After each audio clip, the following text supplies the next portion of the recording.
You've heard that déjà vu is just your brain glitching, a misfire, a harmless hiccup in an otherwise reliable machine. That's not quite right.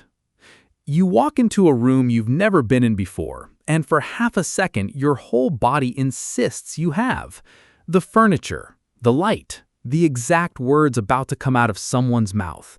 You know this moment. Except you don't. You can't. And that gap between what you feel and what you know is where this gets strange. Nearly 2 out of 3 people will experience déjà vu at some point in their lives. Most brush it off in seconds. But ask yourself something you probably haven't asked before. Why does it feel like a warning? Why does a meaningless coincidence in your own mind arrive dressed in dread? That question is the one worth sitting with. Because the answer isn't about glitches at all. It's about what your brain is built to do every single second of your life, and what happens when that system runs just slightly out of sync. Think about the last time it happened to you. Maybe you were mid-sentence and the words felt rehearsed, like a scene you were reperforming rather than living. Maybe it was a stranger's kitchen, a hallway at work, a turn on a street you'd never driven down. The feeling doesn't announce itself gradually. It arrives all at once, fully formed, and then it's gone almost as fast. For most of human history, people didn't have a neutral word for this. They had omens, prophecy, past lives. Because when familiarity shows up with no explanation attached, the mind reaches for the nearest story big enough to hold it. And the story it usually reaches for isn't coincidence, it's meaning. But here's what makes this worth investigating. The feeling of déjà vu isn't random noise. It has a shape. It tends to strike more often in your 20s than in your 60s. It happens more to people who travel frequently, who dream vividly, who are tired or stressed. That's not what a glitch looks like. Glitches don't follow patterns. Systems do. So what if déjà vu isn't a malfunction at all?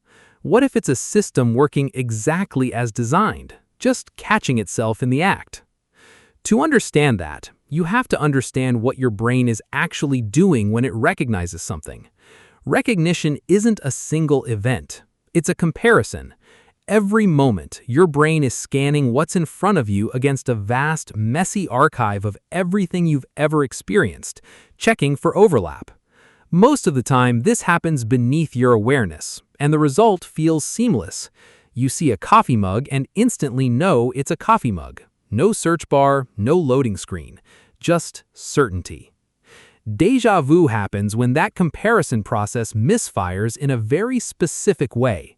Cognitive scientist Anne Cleary, who has spent years studying this experience at Colorado State University, has run experiments using virtual reality environments designed to share the same spatial layout as scenes people had never actually seen before. Her participants reliably reported déjà vu, even though the exact scene was new. The layout was familiar, the content wasn't. Your brain, it turns out, can register familiarity from structure alone, stripped completely from the specific memory that structure came from. Sit with that for a second. Your brain can feel like it remembers something it never actually experienced, not because it's broken, because it's built to notice patterns faster than it can identify where those patterns came from. But pattern matching alone doesn't explain the eeriest part. It doesn't explain the certainty, the dread, the sense that this exact moment was already written somewhere. That's where it gets uncomfortable. In the 1950s, neurosurgeon Wilder Penfield was operating on patients with epilepsy, using mild electrical stimulation to map their brains while they were awake and conscious on the operating table. When he touched certain regions of the temporal lobe, patients spontaneously reported vivid, involuntary déjà vu, sometimes accompanied by fully formed, dream-like memories that felt real even though the patients knew, rationally, they weren't. Penfield had, almost by accident, located déjà vu physically inside the brain. Decades later, researcher Akira O'Connor at the University of St. Andrews took this further. Using functional MRI, his team found that when people experience déjà vu, activity spikes not in the brain's memory centers, but in regions associated with decision-making and conflict detection, in the frontal lobe. That finding reframed the entire phenomenon. Déjà vu isn't your memory system telling you something happened before, it's your frontal lobe checking your memory system's work and flagging a contradiction. Your memory says, "I know this." Your reasoning says, "That's impossible." And the feeling you experience, that eerie, hair-raising certainty, isn't a memory at all. It's the sensation of your own brain catching itself between those two conflicting signals.